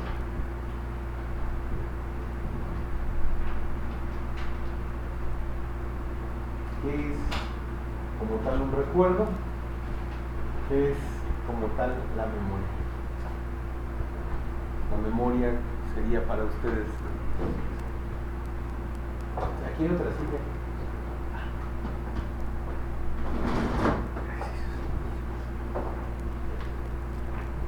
La memoria como un conjunto de recuerdos, la memoria como un conjunto de representaciones, las diferencias así planteadas entre recuerdo y huella anémica serán lo mismo. Nosotros nos aventuramos junto con Freud, al menos de psicoterapia del misterio, a dar cuenta cómo había una distinción entre huella anémica y representación, el caso inconciliable, y cómo parece trazarse, al menos una cierta idea, es una hipótesis que acompaña el texto, de las huellas némicas, que tendrían una característica bastante puntual y apuntaladas en la senso-percepción, mientras que las representaciones serían un conjunto de huellas némicas. Eso dice ahí. Algunos puntualmente, hay que ver si eso también se sostiene, Pero entonces vemos que un recuerdo sería básicamente un cúmulo de representaciones. Es casi como si estuviéramos hablando de moléculas, átomos, quarks, casi. Y de esa manera se tejen recuerdos. Entonces básicamente estaríamos hablando de un entramado, de una red representacional. Una red representacional que nos da cuenta de eventos. Ya no nada más se trata de vivencias, sino cómo estas son registradas y sobre todo asociadas, interconectadas, para decirlo de otra forma. Y eso, en su sentido grueso, lo podemos llamar, bien a cabo, memoria. Ahora, si hablamos de recuerdos encubridores, estamos hablando de fenómenos asociados a la memoria, pero no necesariamente hablamos de la memoria misma. Hay una persona, les decía la vez anterior, Néstor Brownstein, que dedica una trilogía a hablar acerca de la memoria y el espanto, la memoria la inventora, y la memoria del uno y la memoria del otro. Tres textos. En el primero de ellos es bastante curioso lo que trabaja, porque es muy similar, obviamente, a lo que ya está trazado por Freud, e lo saca, que es cómo se establecen los primeros recuerdos, o los recuerdos más arcaicos. Porque hay gente que recuerda hasta muy larga edad. O sea, yo me acuerdo, no sé, un recuerdo de los 2 años. Pero qué cosa tan rara. ¿Por qué lo recuerdo así? Y porque hay gente que lo recuerda a partir de los 7, 8 años. Y hay estudios que él pone ahí, porque fíjense, es curioso. Que la gente normalmente piensa que Freud, con un trabajo propio y listo, ¿no? ¿Con quién dialogaba Freud? Y aquí hay 2 hermanos que lanzan un estudio. ¿Sí pudieron leer el texto sobre los recuerdos encubridores? ¿Sí? Habla de unos hermanos que realizan un estudio experimental, por cierto, en la medida de lo posible, que tiene que ver con encuestas acerca de cómo recordaba la gente, cuánto recordaba la gente, etc. Sobre todo, pues más bien recuerdos infantiles y sobre todo también con niños.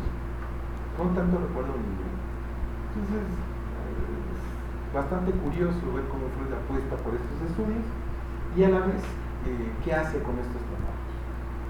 ¿Qué es lo que hace? Bueno, se da cuenta que evidentemente hay niños que recuerdan cosas inmediatas, ahí tiene un ejercicio de la memoria,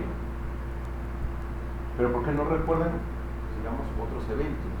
Porque hay gente que recuerda hasta los 7, 8 años, hay gente que recuerda cuestiones muy arcaicas, ¿no? Se llama la atención.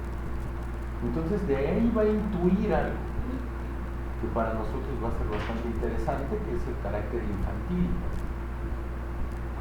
la memoria infantil, que hay que diferenciar lo infantil de infancia para el caso. Es muy importante para trabajar acá. Infantil que obviamente está cifrado en la infancia, pero que no necesariamente es lo que ocurre en la infancia, por eso la cuestión entre la vivencia y el recuerdo. De ahí que se componga esta red representacional que llamaremos memoria para dar cuenta de algo. Y eso es lo que va a tomar Brownstein, poner este caso, tomando de Freud, es decir, cómo los primeros recuerdos parecen ser bastante problemáticos cuando son arcaicos. Casi siempre son recuerdos no gratos.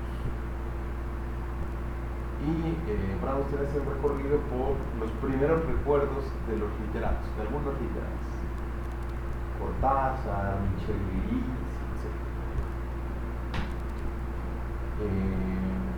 ¿Cómo se llama este?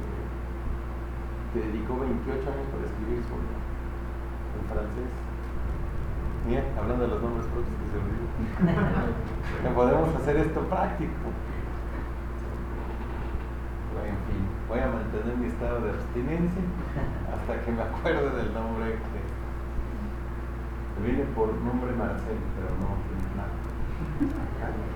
Lo voy a registrar para que vean, también hay práctica. Nada más es pura teoría. Me vienen los nombres de los libros. En busca del tiempo perdido.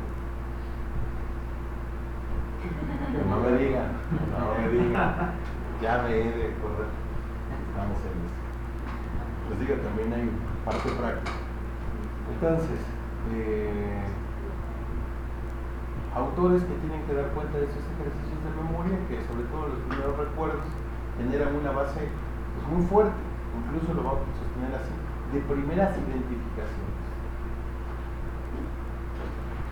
El caso de Cortázar, como cuenta su experiencia, una experiencia rara, estando en la cuna, y como hay un sonido desgarrador que le genera mucha angustia.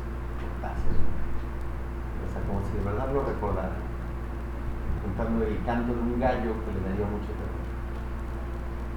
Ese es uno.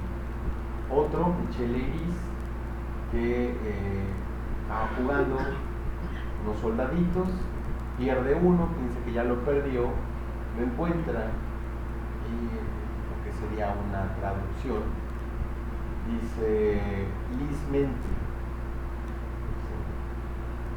y la familia lo corrige y le dice, se dice felizmente. Entonces dice que eso le dio mucha tristeza porque él se dio cuenta que el lenguaje tiene que ser corregido, que ya no nada más es un lenguaje lúdico, sino que tiene reglas, y que eso lo sufrió mucho. Haya pasado, no haya pasado, o tenga todo su carácter de ficción, para decirlo de otra forma, nos introduce en otro camino. En un camino que por lo menos Cortázar va a tomar como su primer recuerdo, que Leiris va a llamar su primer recuerdo, y que están asociados a eventos complicados, a la angustia del canto de un gallo para un bebé, o a este niño que se da cuenta que el lenguaje no nada más es lúdico, sino que tiene reglas. Son dos eventos bastante particulares. Pero entonces, la cuestión es que retomar, desde Braunstein hasta Freud, evidentemente, trata de retomar qué es eso de los primeros recuerdos. Y sobre todo que si son primeros recuerdos que aparecen de manera tan vívida, tan nítida, recuerdan el carácter hipernítido que hablábamos en el texto anterior, aparecen ahora a la conciencia. Y que no sabemos, pues básicamente, si es un ejercicio, digamos, de veracidad, si realmente pasó o no pasó. La vez pasada, la vez anterior, les contaba dos recuerdos bastante particulares, que son propios, en torno a la infancia. Yo no sé cuál pasó primero o no, y es más, no sé si de veras pasó. O sea, no puedo identificar si para el caso esta persona que digamos la infancia iba a llevar, iba a secuestrar, ¿no? Como robachicos, que iba a gritar y no podía, hasta que llegó alguien, fíjense, y grita algo, esta persona me libera, no puedo ir al auto, me llegan mis padres, ¿qué pasó? No pasó nada, ¿no? Yo no sé si esto pasó, no pasó, lo soñé, pero llegar allá, o qué ocurrió. Mismo caso, misma escena que yo relataba, jugando en una alberquita, cayendo en lo hondo, la sensación de ya no hay nada que hacer, ya me voy a ahogar, ya fue la palabra que se repite entre ellas, y ya luego me contarían que ese evento, si hay alguien que lo vio, en realidad caigo al revés, con un flotador, pues, niño gordito desde chico, esto quedaba justo, ¿no? Ya fue, me dieron la vuelta. Para el caso entonces, como alguien dice algo, llega otro, salva, etc. ¿Qué pasa?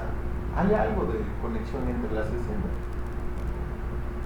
¿Qué es la conexión entre las escenas? Bueno, una sensación de que algo ya no tiene remedio, el abandono frente a esa sensación, ya fue, y alguien intercede desde afuera diciendo libérelo, sálvelo de la muerte, etc. ¿Qué pasa? ¿Qué nos damos cuenta de esto? Básicamente que estas redes representacionales, que serían los recuerdos, se establecen como escenas. Es un punto que quiere llamar la atención. Se establecen como escenas. ¿Por qué? Porque de aquí en más vamos a tener menos dos caminos. Uno, el de la fantasía, y dos, el del sueño. ¿Por qué? Porque los sueños se establecen como escenas también. Por eso les decía, yo no sé si pasó, si lo soñé o qué. Otra característica aparte de que se establezcan en escenas, lo que podemos llamar el carácter dramático del inconsciente, en el sentido dramático de dramaturgia, que se establecen como escenas. Otro, la cuestión de la fantasía. La fantasía también se presenta como escena y se presenta frente a algo muy particular. Aquí, digamos, es el inicio de la fantasía en su carácter de ortopedia de la realidad.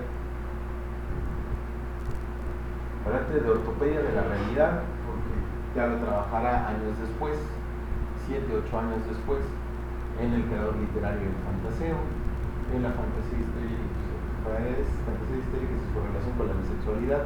Trabajos que están en torno a la fantasía, donde lo va a señalar de manera ya más directa. Carácter ortopédico de la realidad, porque frente a un evento de frustración de la realidad inmediata, aparece el recurso a la fantasía. El recurso a la fantasía ya tiene una determinación representacional basada en el recuerdo. Por eso, incluso cuando habla de la memoria, habla del sujeto de la anticipación. ¿Por qué? Porque ya sabe lo que va a pasar, parece ser. Y entonces nos introduce un poco en el esquema de la repetición. Y vemos entonces que la fantasía ya tiene otro camino. Tiene un carácter, insisto, al ser una ortopedia de la realidad, también de alguna forma también nos prefigura el margen de realidad sobre el que se va a sentar el síntoma. Solamente para comentarlo de quién más, o para que vean que el recuerdo encubridor tiene una característica bastante importante en todo esto. Porque no solamente al encubrir, sino también al funcionar de su carácter ortopédico del ámbito del devenir consciente de una representación desde el inconsciente, ya va a ser un asiento de realidad para la misma formación sintomática. Por eso el síntoma va a llegar con una formación de compromiso y va a tener un esquema de realidad. Pero es que por eso creo las cosas, porque así siempre me ha respondido la vida. No es mi culpa, son los demás. No son mis elecciones, es lo como lo responde la gente. Por eso es más sencillo, como lo dice Freud en un texto bastante posterior, tipos de carácter elucidados por la práctica analítica, que es más sencillo quedar como una excepción, como la víctima contemporánea. Es que me pasa, me ocurre, yo no quisiera, pero siempre me pasa tal cosa. Es más fácil delegar. Pero a la hora de la hora vemos que esto tiene otra característica. Es una característica de una cierta condición que se va a establecer aquí, que ya años posteriores, 2 años posteriores, vamos a ver bajo el nombre de psicopatología de la vida cotidiana, con el término determinismo psíquico. ¿Qué es el determinismo psíquico? Aquello que ya está trazado en su margen representacional y que va a tener una influencia directa sobre la conciencia, y aparte de todo esto, que parece ser que va a determinar me atrevo a decirlo así, su concepción de realidad, su propio realismo. Al punto en que de repente nos podemos preguntar hasta qué punto es determinismo psíquico y hasta qué punto es azar. A lo que se pregunta Freud y se va a responder hasta el capítulo 12 de ese texto de psicopatología de la vida cotidiana. Si todo parece estar determinado, ¿hasta qué punto entonces es un azar y hasta qué punto es determinismo? Tiene relación con lo que mencionabas, ¿no? Con lo de la elección que la persona tiene ante la elección de la neurosis. O sea, como que va relacionado, porque pareciera que las cosas se dan por las circunstancias de la vida, pero que tanto a la persona también no le es conveniente estar en esa posición, porque es la forma en la que subsiste ante su realidad. Sí, pues eso se sostiene en la fantasía. La fantasía, como digo, en su carácter de ortopedia de la realidad, es eso. O sea, el lugar que tengo en el mundo depende de esto, de esta concepción. De esta concepción que es lo que a mí me está diciendo, que soy el peor de los seres humanos sobre la faz de la tierra. Y que por eso no puedo encontrar una pareja. Poner un caso. Soy el peor de los machos. salir de esos lugares porque de verdad ubican. En 1897 Freud describe a Fliess diciendo que hay una especie de carácter defensivo de las fantasías. Un manuscrito del 21 de septiembre del 97, hace poco lo vimos. Entonces ahí dice, hay algo que parece ser que la fantasía, la gente se ocupa para defender de la realidad. Y se ocupa de una manera muy particular, porque la hace sentir su realidad. Como si se identificara la fantasía más allá de los efectos mismos de la realidad. Y ahí ves el determinismo psíquico. Y eso es el fundamento de todo margen de repetición. Ahí está. O sea, por eso me pasa todo. La gente me dice que pasan y pasan y pasan. El fundamento por el cual la repetición, vamos a decirlo en términos actuales, se normaliza. Como hablan de la normalización de la violencia. Se normaliza la repetición. Y lo más curioso, por eso señalaba esta cuestión de lo hipernítido, es que esa parece ser la condición de realidad. En su hipernitidez, pues entonces, como yo pasé tal cosa, seguramente por eso paso esta otra. Y ya, nos quedamos ahí. Y eso es lo que encontramos en terapias que nos llevan al ámbito, digamos, de lo unicausal. Estoy así porque pasó tal cosa. Ok, nos quedamos solamente sobre lo encubridor, me refiero a eso. Y lo que nos da un mecanismo para analizar aquello que se está encubriendo es no entender esta parte.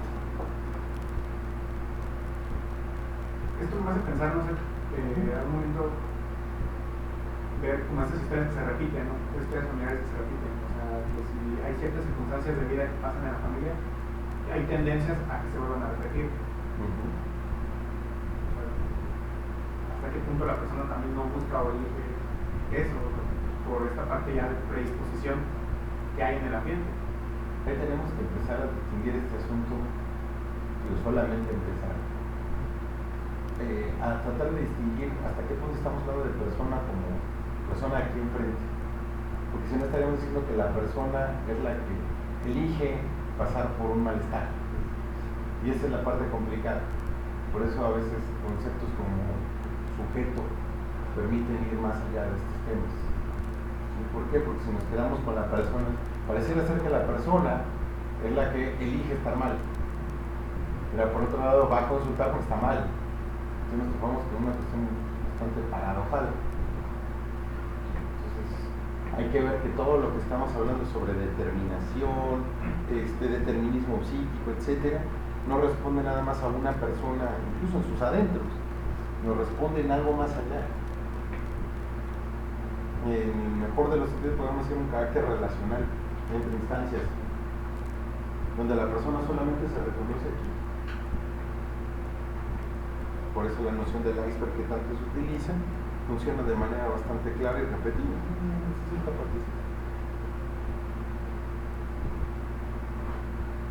Ya ven que ya estamos tratando otro tipo de problemáticas.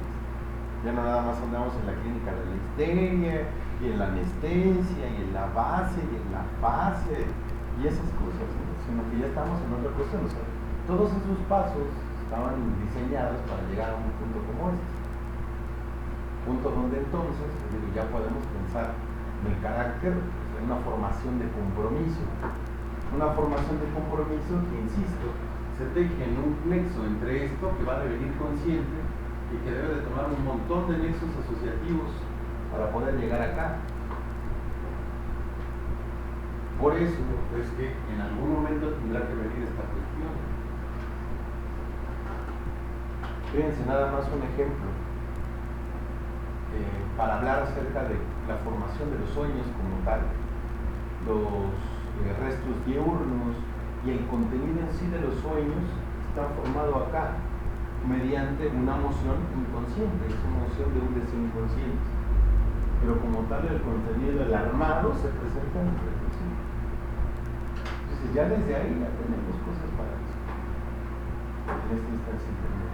Ahora yo creo que también, aunando un poco a lo que dice Lalo, está esto, ¿no? Ahorita ya tocando la parte del deseo, esta parte de la herencia, o sea, no herencia en el sentido como monetario, capital, sino la herencia que ponen los padres desde un deseo. Mi hijo lo voy a nombrar como yo, pero va a ser el yo. Le van como cobrando desde ahí algunos significados, ¿no? Ya hay algún peso, entonces, pero es un bebé, o sea, de hecho desde el nombre, pues, mucho más, toda una historia previa. Para el caso, por ejemplo, nada más y nada menos. La persona puede ser consciente de la historia que le da raíz a su nombre. Eso es a lo que quiero apuntar con esa cuestión de la persona. Porque si nosotros decimos la persona, pues yo me llamo Jesús Manuel para el caso, ¿no? Con todo lo dramático y de Televisa que se suena ese nombre.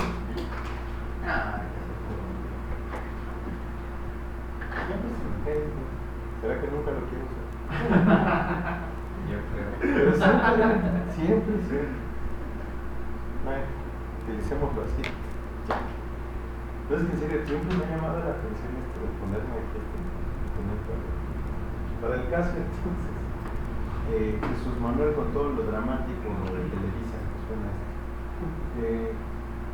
no tener el nombre y ya, pero la historia que va más allá de eso, cómo me fue contada y cómo fue apropiada esa historia de alguna manera rara, elección, no necesariamente consciente. Gracias. Ya no lo podía tener. Vamos a hacer aquí. Ahorita lo ves. Hablando de cuestiones de Televisa, sí, gracias a Flor Manager. Eso. Uno se apropia de esa historia que va más allá de eso.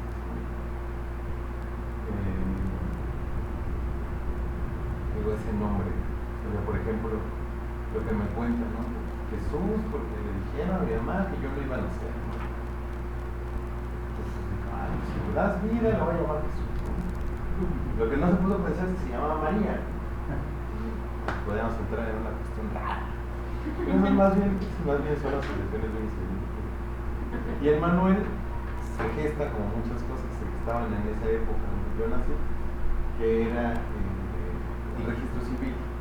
Que parece ser que la gente, cuando llegaba al registro civil, no existía nada para borrar. Porque si tú lo ponías, así era, ¿no?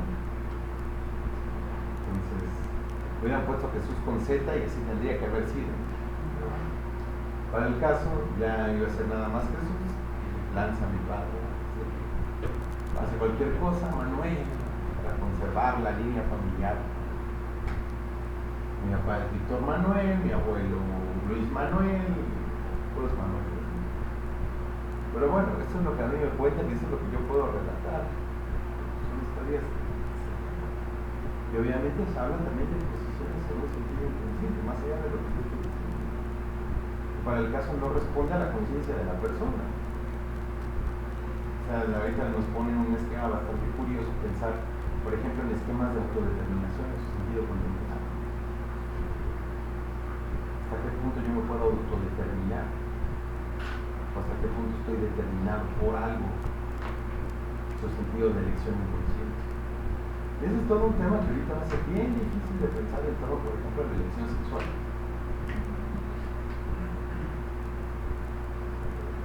Solamente para ver la vigencia de estos temas. Compañero, algo que iba a decir. Sí, algo para complementar. Me llamo Alejandro Morales. Estaré acompañándolos la siguiente viernes a ustedes, pero un poco complementando la propuesta que decía. Hay un autor que se llama Ricardo Rodulfo, tiene un libro que se llama El Niño y el Significante. Y justo en El Niño y el Significante plantea una hipótesis, es un planteamiento que él hace del mito familiar, y que el mito familiar va generando, es un significante, una palabra, una frase, que va trascendiendo de cada generación en generación. Y pone un ejemplo y dice, todos los hombres últimos van a entrar a la casa. Entonces desde el abuelo pasa al bisabuelo al abuelo, del abuelo al padre, del padre al hijo, del hijo al nieto, y así se va. Pero a pesar de que el significante se tenga que repetir, en la repetición habrá una diferencia.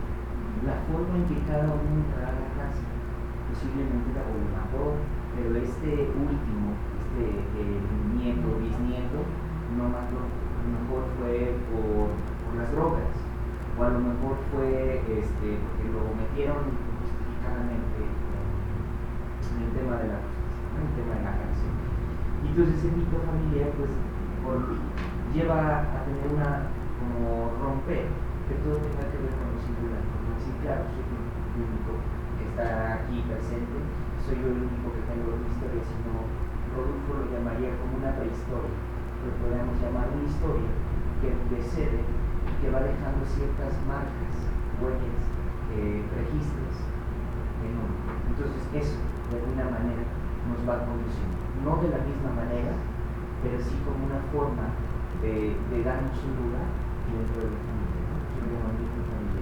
Entonces es importante siempre, dentro de la clínica, siempre apostarle al mito familiar, indicar cuál es la posición de ti, en el cual estoy ubicado como un palo, como un fantasma, o como un signo de la madre, o del padre, o de la familia. Sí, se ubica perfecto para una cuestión, digamos, clínica con menores, para el caso. ¿Qué lugar ocupan en esa situación? Normalmente no es que llegue un niño a consultar. Estos detalles. Esto que en algún momento les comentaba, la diferencia, el carácter trágico de la determinación del inconsciente, ¿no? ¿Por qué? Porque ya todo está escrito. Ya es mi designio, así tengo que vivirlo, siempre pasa lo mismo, siempre va a pasar esto, ya estaba escrito, mi abuelo era ladrón, mi padre era ladrón, yo también seré ladrón, ¿no? Habrá que ver de qué. Eso es en la repetición y en ese margen de repetición hay que ver aquello que marca una diferencia, no necesariamente es repetir exactamente lo mismo. Y ese es un tema bastante particular que es una precisión clínica. Digo, ya no se sostiene todo el... De verdad se cayó bien rápido, ¿no? Vamos a intentarlo. Entonces, ¿qué más decir en torno al determinismo psíquico? A los recuerdos encubridores, sobre todo la pregunta sería, ¿qué es lo que están encubriendo?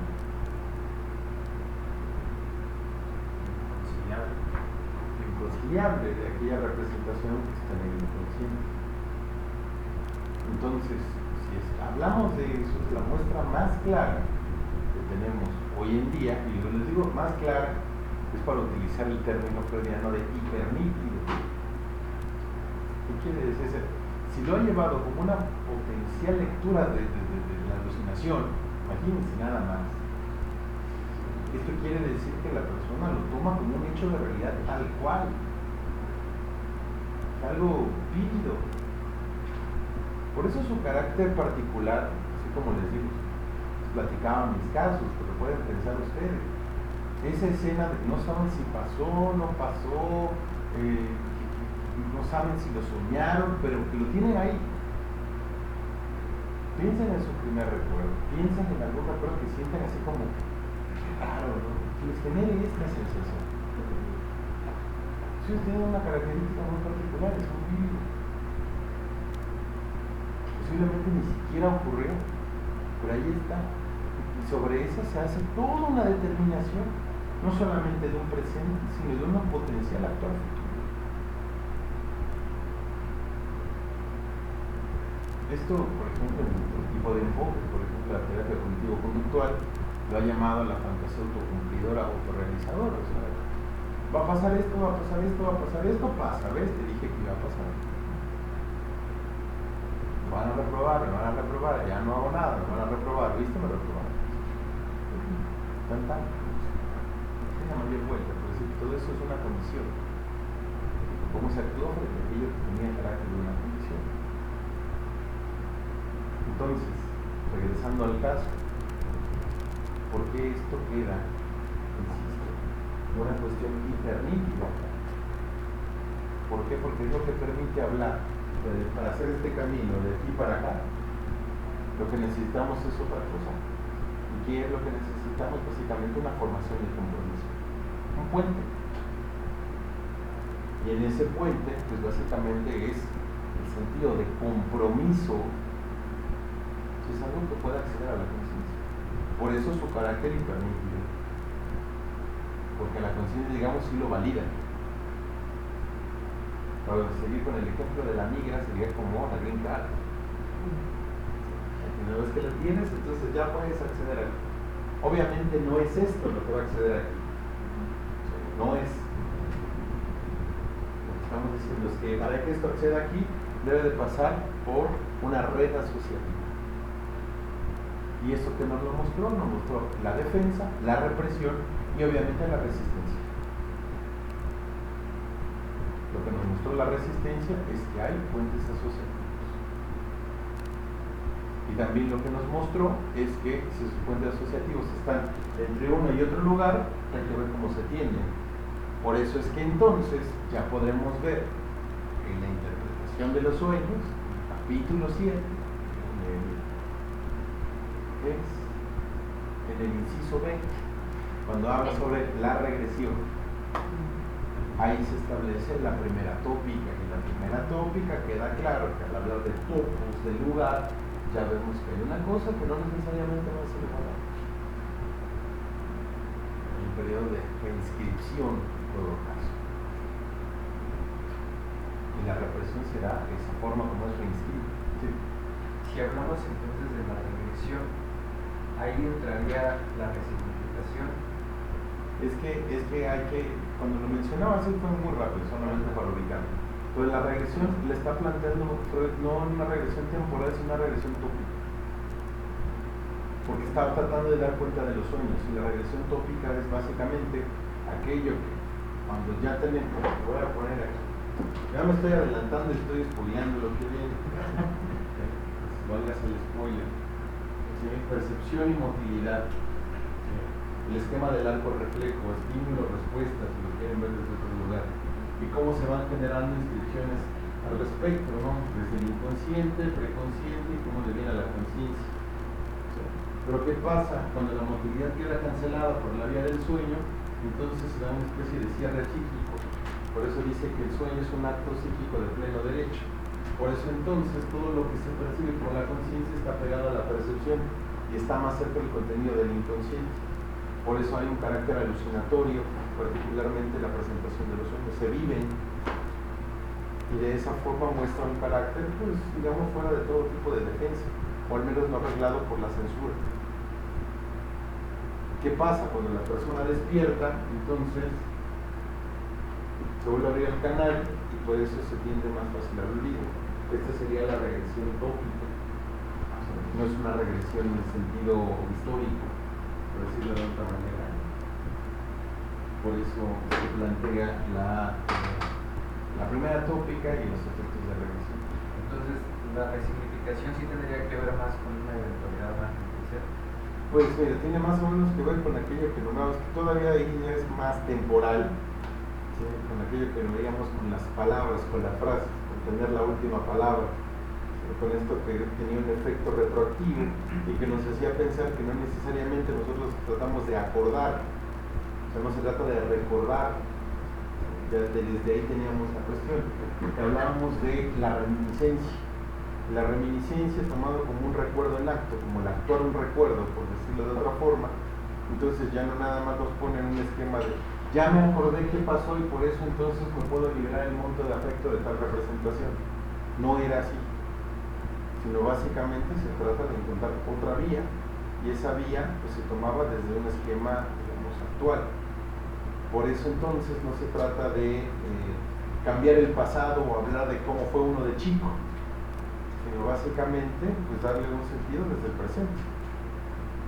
De esa forma pues se cambia completamente el sentido de la frase, como lo vimos con el ejemplo de un hombre bien parecido, a un mono.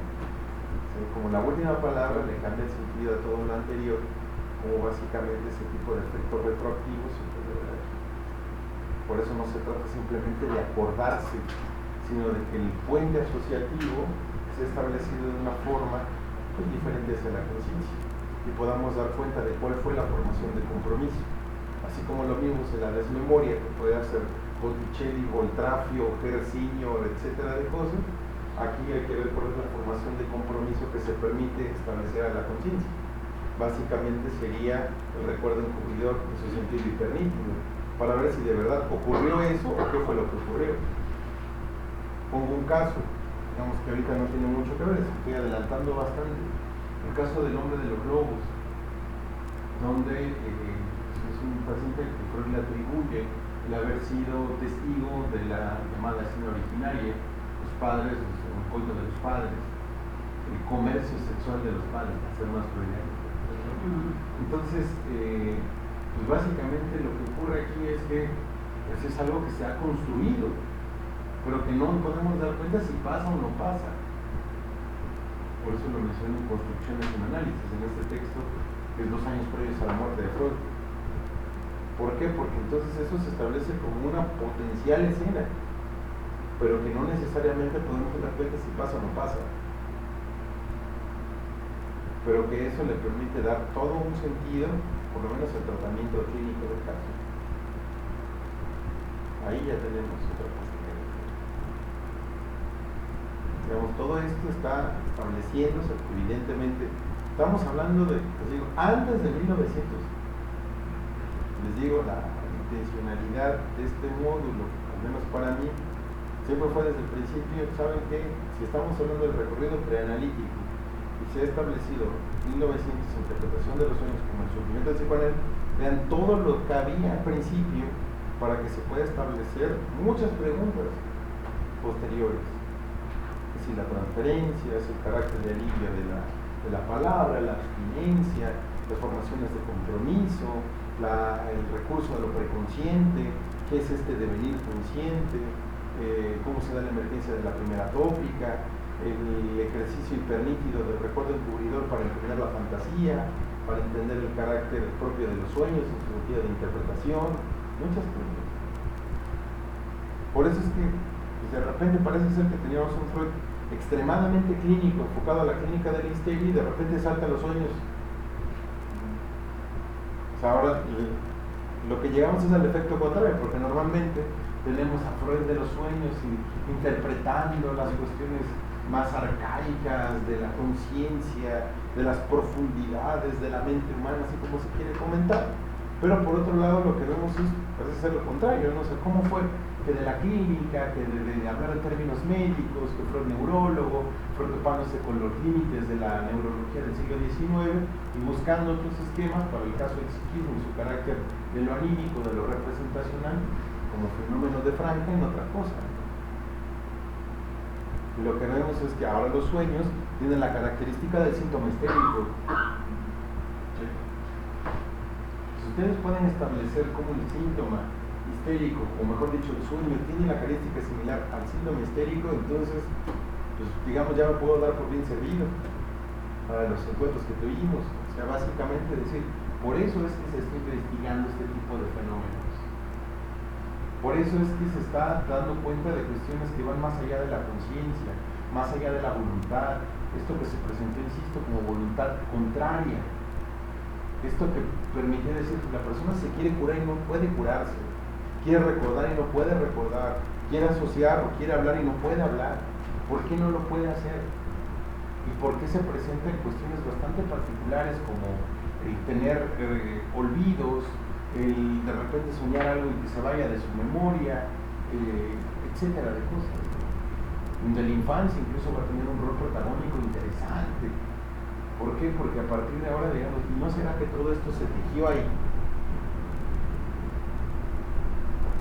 La infancia, pero también la infancia y la sexualidad leídas desde qué sitio, sin perder el contexto de la sexualidad victoriana, sin perder el contexto, entonces, como en su momento lo vimos, de la llamada psicopatología sexualis, que trataba de dar cuenta de cómo eran los fenómenos de la sexualidad de la época, cómo se veía la sexualidad femenina como un ejercicio de los hombres, de la biología, también de la biología emparentada con la religión incluso, que ahorita está pasando otra cosa, dicho sea de paso, no sé si se dan cuenta, o sea, últimamente parece ser que evangelistas y están hablando demasiado de la biología.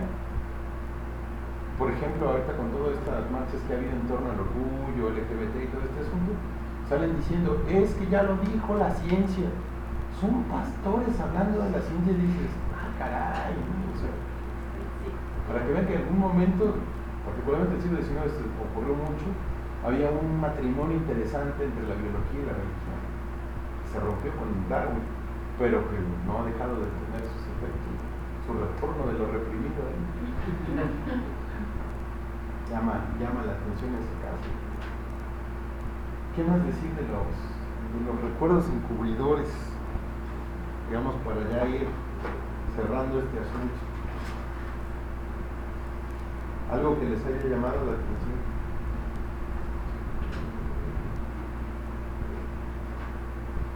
Que los contenidos refieren a una tierna infancia.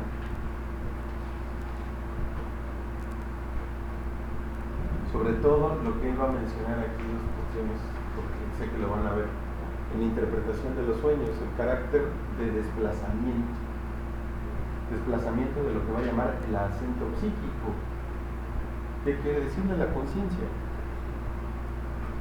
Por eso puede recordar Botticelli o el Trafio, pero no Signorelli. Se puede recordar determinada escena, pero no esta otra. Yo recuerdo esta parte, pero esta otra no. ¿Por qué? Se ha desplazado el acento psíquico, como el mundo de afectos se ha desplazado entre representaciones. Es consecuente con la hipótesis psíquica. Que hay fenómenos de condensación, claro, porque se satura de manera hipernítida una representación que funciona como recuerdo, no otra.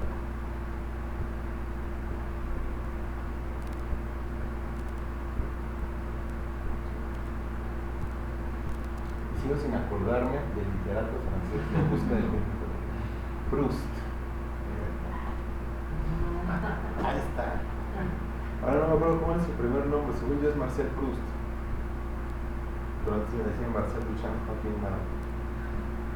Ya luego daremos cuenta de eso. Pero bueno, para el caso de Proust. Entonces, cómo aparecen ciertas cosas y se quedan fijadas a la conciencia y tienen este carácter de encubrir, y nos muestra el encubrir y el carácter de compromiso que se tiene en distancias. Creo que hasta ahí podemos dar cuenta de la valía que hay en esta instancia, en el devenir consciente. Un síntoma lo que nos muestra es que se ha establecido un puente entre esa representación de la que se ha defendido, se ha reprimido ya en términos más ad hoc a la época, y cómo ésta ha retornado. Pero recuerden que siempre en el retorno hay una atenuación, porque hay un trabajo psíquico, en el sentido de que se llama incluso elaboración psíquica. ¿Sí? Y en el sentido más inmediato de la entropía ha generado trabajo, y al generar trabajo, entonces, pues sí, ya hay menos punto de afecto. Por eso puede llegar de forma deformada, para hacer la expresión, a la conciencia. ¿Por qué? Porque se ha establecido un puente psíquico. Por eso pueden generarse absurdos. Absurdos como que, pues es que soñé, por ejemplo, soñé que estaba en un barco, pero que a la vez parecía una cocina, donde veía una persona que se parecía tal, pero que no lo era, pero que en el sueño era mi amigo. Se pueden ser absurdos y se pueden desestimar sencillamente. Pero todas ellas en su carácter de formación de compromiso. Lo cual se suma a lo que ya había nombrado Freud de las nuevas puntualizaciones sobre las neuropsicoses de defensa, que es, primero, el carácter de formación de símbolo del síntoma. ¿Qué quiere decir? Se compone de varios elementos. Eso quiere decir símbolo. Se compone de varios elementos en el sentido de sobredeterminado, como nos muestra el olvido del nombre propio de Freud, y por otro lado, esa construcción sobredeterminada que es el síntoma, también es una formación de compromiso, porque al componerse de varias cosas, entonces se enmascara, se encubre su carácter de representación inmediata del inconsciente. Llega, por decirlo así, disfrazada a la conciencia. Así también, entonces, al funcionar como formación de compromiso y formación de símbolo, que nos damos cuenta que el síntoma no es una cosa que se puede erradicar así porque sí. Hablábamos con esta cuestión de extirpar. No se extirpa, incluso lo dice Freud, o sea, la metáfora está mal hecha. ¿Por qué? Porque se ha comprometido con el tejido muscular, etc. Entonces, síntoma no es algo desprendible, es como un velcro que tiene sus características y tiene su funcionalidad, tiene su porqué. Y ese porqué ya es una cuestión atenuada. ¿Y cómo se logra darle un sentido analítico a esa conformación? Pues básicamente en un momento lo comentaba como la impotencia que refleja la inhibición psíquica, la abstinencia, para decirlo de otra forma. El análisis procede un poco así, en cierto margen de abstinencia. Es que yo quiero saber qué significa mi sueño, dígame qué significa. Yo me acuerdo de tal cosa, ¿no? Póngame sentido, dígame algo. ¿Quién soy? ¿Me estás analizando? A ver qué ves en mí. ¿Soy mentiroso? ¿Estoy diciendo mentiras? ¿Sí o no? O sea, pedir sentido de la manera más rápida. Eso es lo que hace que esto pierda, pues digamos, que a la vez, si bien es cierto, es vigente, pero lo que nos muestra es la forma como tenemos de obturar esa situación. Lo que por otro lado también nos muestra es que ya la gente no quiere desplegar nada en el tiempo. Ya se tiene que solucionarse de manera más pronta y extensa. Por eso es más sencillo cuando vemos, hoy llegaban los anuncios que me manda Facebook de vez en cuando, de un curso de terapia breve y tiene un reloj. Entonces dije, o sea, ya, evidentemente la terapia breve, pero el reloj era un cronómetro. Entonces así como terapia por cronómetro. Rápido, resuélvelo. Hoy fui a preguntar a una primaria por, digamos, para poder ingresar a alguien ahí y explican todos sus métodos de estudio y de trabajo. Todo el tiempo los ponen a hacer ejercicios matemáticos, incluso con una aplicación que se llama Mathematics. Y tienen que estar compitiendo, y si no compiten, porque se conectan y te dan una tableta y demás. Si no compiten, entonces la maestra les llama la atención. Entonces, esta cuestión como de todo el tiempo estar desafinado en una cuestión es bastante difícil, sobre todo para pensar para niños de primaria, pues, ¿no? Compite. O sea, todo el tiempo buscar una solución pronta. O sea, como que ya la cuestión de la contemplación, el toparse frente a estos fenómenos de extrañeza y darle un lugar a ello, tiene su dificultad. Por eso también esto se convierte en uno de los temas más criticados en el ámbito analítico. ¿Cuánto dura? Es que dura mucho.